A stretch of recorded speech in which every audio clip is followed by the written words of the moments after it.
Bom dia, garotada do 8º ano, garotada esperta que já está aí preparado para a aula de geografia de hoje. Eu sou o professor Carlos Nery, sou professor de História e estarei junto com vocês no chatinho e também com os professores para realizarmos aí as atividades e as interações. A aula de hoje é sobre representações gráficas dos indicadores socioeconômicos brasileiros e para ministrar a aula, ao meu lado já está aqui preparado o professor Antônio Russo. Bom dia, professor Antônio. Bom dia, professor Carlos. Bom dia aos alunos, alunas, professores e professoras do 8º ano.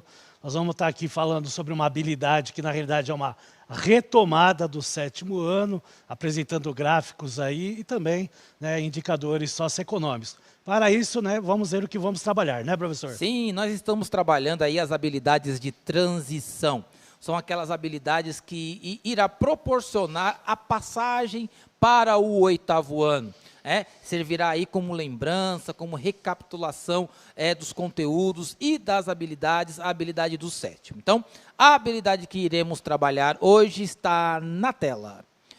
Será a habilidade 10, identificar e selecionar indicadores socioeconômicos e elaborar representações gráficas e comparar as regiões brasileiras em diferentes tempos. A unidade temática é a forma de representação em pensamento espacial e o objeto do conhecimento serão os mapas temáticos do Brasil. Então, a garotada do 8º ano, que trabalhou esse tema o ano passado, trabalhou essa habilidade o ano passado, já possui aí os pressupostos para realizar as atividades. Por essa razão, nós iremos começar a aula com a atividade que está na tela. Atividade na tela, temos duas questões. Qual tipo de gráfico está sendo representado na figura 1? Qual tipo de gráfico está representado na figura 2? Como a atividade é de identificação dos tipos representativos dos mapas e dos gráficos, nós iremos dar 2 minutos para que vocês possam realizar essa atividade. 2 minutos, dedinho no teclado, participe.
Voltamos para a interação, muitas respostas interessantes aqui dos estudantes.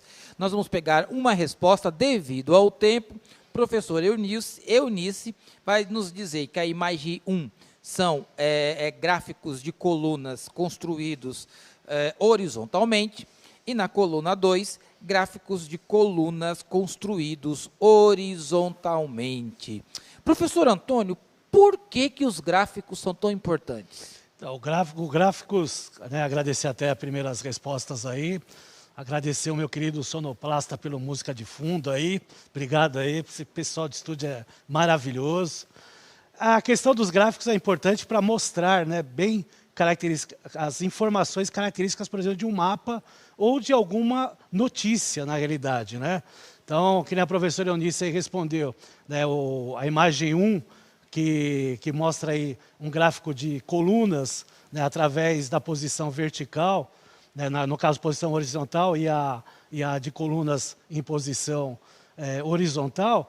Na realidade, quando a gente vê essas imagens, eles mostram, né, relações de informações que podem ter vindo aí de uma notícia ou de um mapa, e aí transforma no gráfico para ter uma melhor visualização, né? Por isso que o gráfico não pode ser feito de qualquer jeito.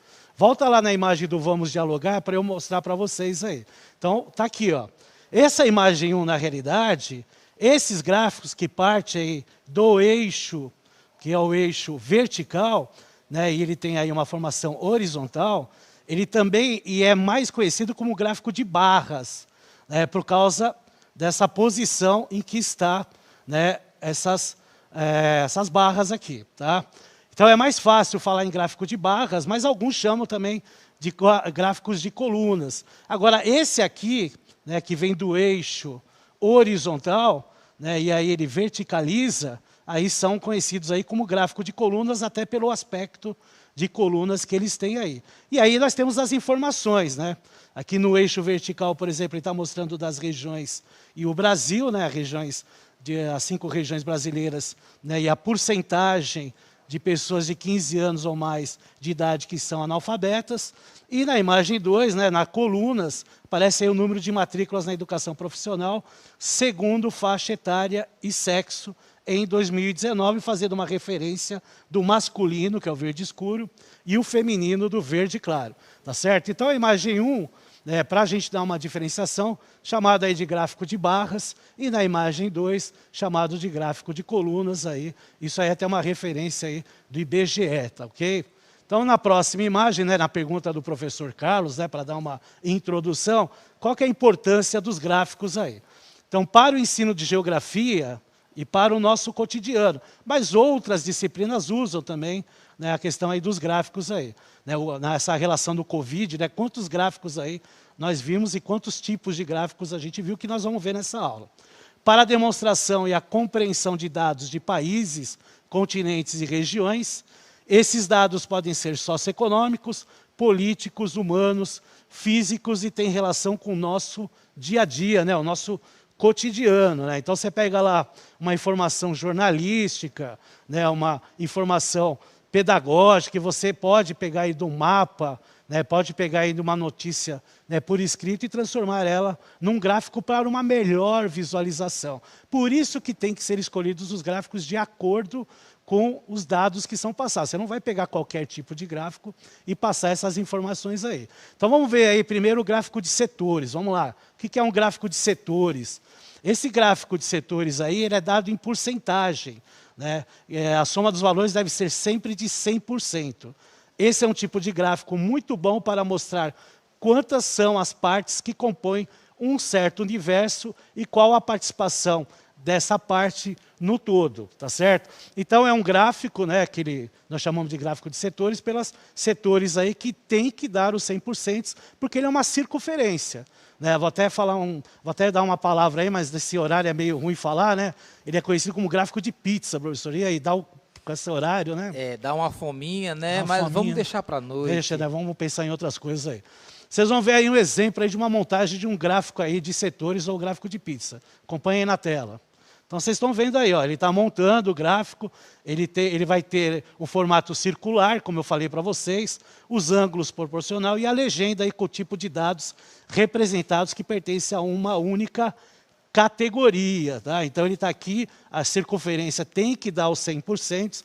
Então, é um gráfico que os dados ele é dado em porcentagem, que é importante aí retratar para vocês. Então, numa circunferência, nós temos aí duas cores, então são dois dados específicos, mostrando aí a porcentagem de um dado que vai aparecer aí, né, no título desse gráfico, na legenda, né, que é a característica aí de qualquer gráfico que a gente apresenta, porque você tem que ter as informações, como aparece aí no mapa, no gráfico seguinte, aí, na ilustração seguinte. Então, vocês estão vendo aí, nós temos os dados, né, que é aqui a legenda, né, mostrando aí concluintes por área de conhecimento, e aí nós temos as porcentagens, né, a formação deles, que tem que dar aí um total de 100%, tá certo? Então, o gráfico aqui é a mesma coisa aí da demonstração do gráfico anterior, mas aqui o que a gente vê principalmente é a questão da porcentagem. Então, tem a legenda, tem o título, tá, que é importante sempre falar isso. Da mesma questão do mapa, né?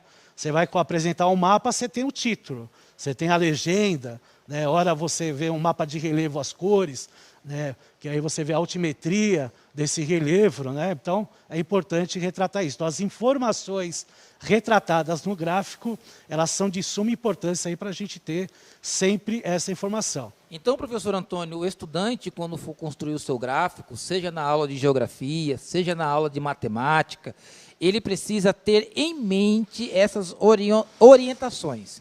O mapa precisa ter um título, o gráfico precisa ter um título, e precisa também ter as legendas que irão identificar, irão orientar a pessoa que está analisando o gráfico para que ele possa aí, compreender como que ele está dividido, não é isso, professor? Exatamente. Então ele pega esse gráfico que é o de setores, o gráfico de pizza, como é dados em porcentagem, né, e ele está montando, então ele vai usar esse tipo de gráfico. Ele pode usar um gráfico de linhas? Até pode usar, mas a visualização ela fica difícil. Então, esse gráfico de setores aí, para a questão de porcentagem, é um gráfico ótimo para ser utilizado aí. É o que o professor Carlos falou. Tem que dar as informações, porque você está montando o gráfico, você conhece. Mas e as pessoas que estão vendo posteriormente? Eles precisam dessas informações para estar conhecendo. Um exemplo legal, professor, é você pegar aí as contas de casa, né, os custos da casa, e você montar um gráfico aí no seu computador para você dividir aí os custos, né, que você tem, quando está gastando mais, quando está gastando menos, onde precisa investir, onde precisa cortar. É um exercício legal já começar com os custos de dentro de casa. Exatamente, é isso aí, perfeito. Tem outro exemplo de gráfico de setores aí, acompanhei na tela. Então nós temos aí a participação dos grupos de peixes na produção da piscicultura. Então, produção total aí de 485,2 mil toneladas, 2 vezes menor, 2,6% em relação a 2016, né? A setinha mostra que é menor em relação ao ano anterior. E aí mostra, né, na legenda, né, os tipos de peixes e até em outros, e a porcentagem de cada um deles, tá certo? Fazendo aí uma soma de 100%. Tá ok? Então, isso é importante sempre retratar, né? Título, a legenda, as informações básicas de qualquer tipo de gráfico. Vamos para o próximo gráfico, que é o gráfico de segmentos, também conhecido aí como gráficos de linhas. Acompanhem na tela. Então, gráfico de linhas, né, ou de segmentos, exibe uma série de pontos, que são os marcadores, ligados em segmentos em linha. Muito bom para mostrar quantidades que mudam com o tempo. É adotado principalmente quando queremos representar as alterações que uma variável teve ao longo do tempo. Então é interessante retratar, né, esse gráfico de linhas aí, né, popularmente chamado, né, que tem esse nome também de gráfico de segmentos, ele tem essa relação, né, das linhas e a pontuação, né, do que tem informação do eixo vertical para o eixo horizontal. Então vamos já aproveitar aí, na próxima tela já vai acompanhar um exemplo da montagem desse gráfico aí. Tá certo? Então nós temos o eixo horizontal, né, que mostra geralmente o tempo, e o eixo vertical. E esses pontinhos que apareceram aqui é porque faz a ligação. Tá? E aí você depois faz a ligação aí das linhas. Então é importante retratar isso aí. Tá certo? Então aí você depois, né, com os pontinhos identificados aqui, aí você acaba ligando as linhas, por isso que ele é conhecido como gráficos de linhas. Tá certo? Então, essa é importante, né, essa retratação aí. Então, é um exemplo aí de como você deve montar o gráfico de linhas. Agora nós vamos ver um exemplo com um título, com a legenda, de uma montagem aí de gráfico de linhas. Tá certo? Então, está lá. Ó. Então, nós temos a evolução do efetivo de bovinos em milhões de cabeças. Aqui nós temos no eixo horizontal os anos, né, e no eixo vertical a quantidade em milhões de cabeças. Na legenda aparece o quê? As regiões do Brasil, tá certo? Então nós temos o título, nós temos a legenda, tá certo? E nós temos o eixo horizontal tratando do tempo e o eixo vertical tratando aí da quantidade. Então veja o importante, né, dessa questão aí das informações para a montagem de gráficos.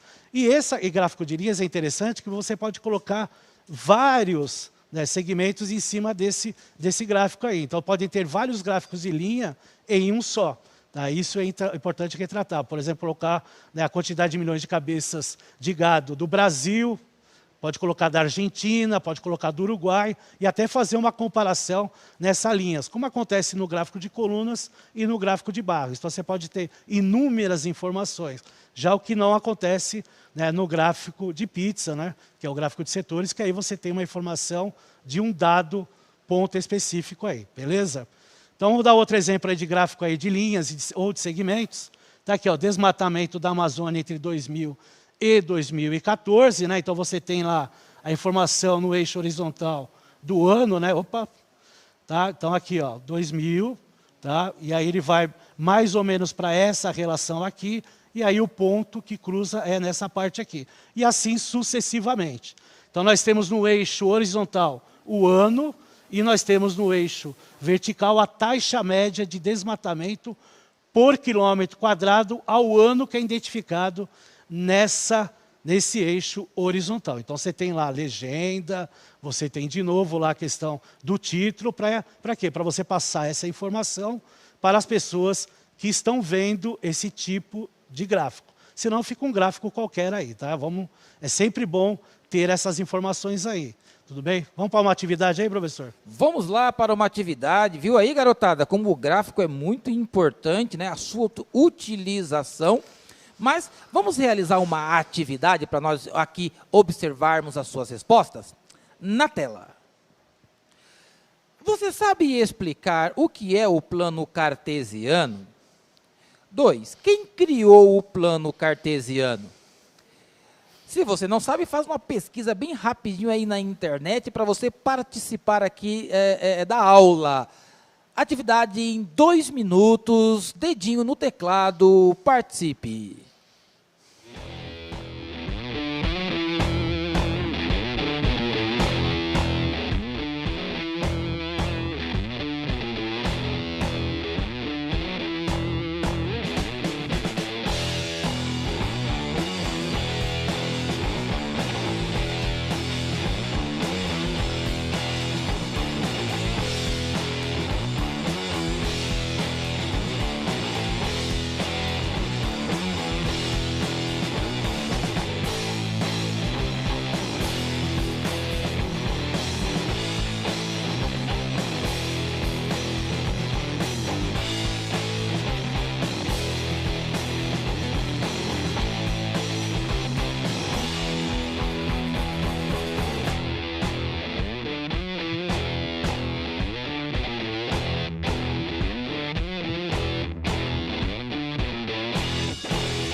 Voltamos para a interação, diversas respostas estão aqui aparecendo no chat. Para nós sintetizarmos, professor Antônio, nós vamos aqui fazer aqui a síntese das respostas. Muitos professores, reportando aí as respostas dos estudantes, colocaram que o plano cartesiano é um plano de coordenadas, muito utilizado em matemática para posicionar aí o x e o y, e que foi criado aí pelo grande filósofo e matemático René Descartes. Então, cogito ergo sum, professor. Se penso, logo eu existo. Exatamente. Parabéns aí aos professores. Né? Tem até a resposta aí na devolutiva, né? Até muitos professores podem ter estranhado, falar assim, poxa, mas o que falar de plano cartesiano é porque nós utilizamos gráficos isso aí. Então, e como os professores falaram, as coordenadas, né, eixos se cruzando, né, no ponto zero. Então, nós usamos no gráfico de linhas esse cruzamento entre o eixo horizontal e o eixo vertical de informações, como usamos no gráfico de colunas, no gráfico de barras. Né? E René Descartes aí é o que introduziu, né, nascido em 1595 a 1650, um filósofo físico e matemático, né? Cheio aí de profissões e estudos, como eram os grandes estudiosos de antigamente, tá certo? Então, parabéns aí para quem identificou, isso aí é importante porque a gente sabe que geografia aí trabalha com outras disciplinas, nós chamamos aí de interdisciplinaridade, a transdisciplinaridade, né, que é o trabalho feito, e geografia usa muita matemática, principalmente na parte da geografia física, tá certo? Vamos agora para o gráfico de colunas. Então vamos lá, acompanhe na tela. É composto por duas linhas ou eixos, um vertical e outro horizontal. No eixo horizontal são construídas as colunas que representam a variação, medidas ou quantidades numéricas, dos dados da pesquisa realizada. O fluxo de informações, representado por um valor numérico, é indicado pelo eixo vertical.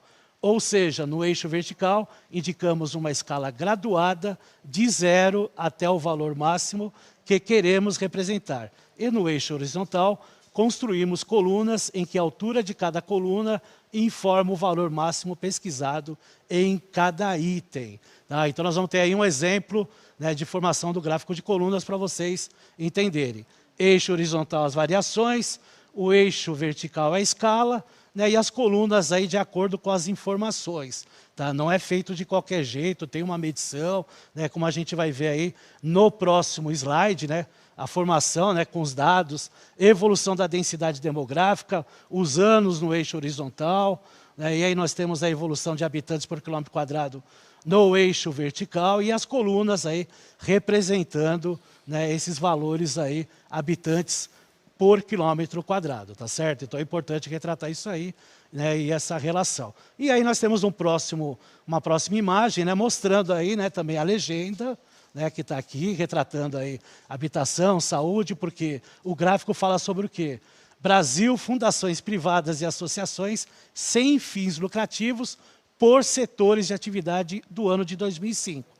E as cores, né, os gráficos, né, as colunas, seguindo aqui, né, o padrão das fundações e associações, né, do respectivo setor, né, e a porcentagem aí utilizada, né, nessas unidades locais. Esse gráfico eu coloquei aqui propositalmente para vocês terem uma visualização no gráfico de colunas.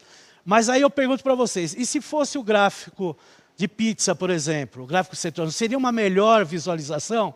Então, por isso que dá para a gente, né, ver que tipo de gráfico dá para a gente utilizar no caso de porcentagem. Dá para visualizar no gráfico de colunas? Dá para visualizar. Mas uma visualização melhor, não seria num gráfico de pizza, dando lá o 100% e as porcentagens em cada segmento que foi tratado? Dá para se pensar nisso, por isso a importância de se usar, né, esses gráficos aí, tá certo? Vamos para o gráfico de barras aí, para ser o último gráfico que nós vamos ver hoje. No eixo vertical são construídas as barras que representam a variação, medidas ou quantidades numéricas dos dados na pesquisa realizada. O fluxo de informações representado por um valor numérico é indicado pelo eixo horizontal. Então vamos lá para o exemplo, né, seguindo aí a montagem. Diferentemente do gráfico de colunas que tem sua base no eixo horizontal, o de barras tem no seu eixo vertical. Então as colunas são invertidas para o eixo vertical, né? Por isso que alguns chamam de gráfico de colunas do ponto vertical, mas melhor falar em gráfico de barras aí para ter uma identificação melhor, né, e mais plausível aí. Vamos dar aí um exemplo, né, com o título e legenda, né, que fala sobre a taxa de mortalidade específica por gênero e faixa etária. E aí nós temos no eixo horizontal, né, o número, né, de óbitos a cada 100 mil habitantes, né, e aqui a quantidade no vertical da faixa etária, né, isso mostrando aí a questão aí das colorações entre homens e mulheres, tá certo, pessoal? E para finalizar um outro gráfico de barra, né, que aí mostra um pouco diferente, tem lá, né, a questão do título, situação escolar de jovens entre 15 e 17 anos, e aí tem a evasão escolar, frequência numa barra só, tá? Que é mais fácil até da sua visualização. Interessante? E aí, como, né, o professor, né, Carlos falou, né, façam, né, a mão na massa aí em casa, né, elaborando, né, esses gráficos até com assuntos que vocês têm dentro de casa e até com informações de gastos aí para vocês terem um melhor entendimento. Perfeito? Então até a próxima aí, pessoal. Foi um prazer, Carlos, ter participado aí com você aí nessa aula. Bem legal a aula. Aproveite aí os dados, né, da secretaria aí da sua cidade. Olhe os gráficos da pandemia também. Estude, tenha mais informação e continue conectado aqui no CMSP. Gente, até a próxima aula. Tchau. Tchau, tchau. Não esqueça de avaliar.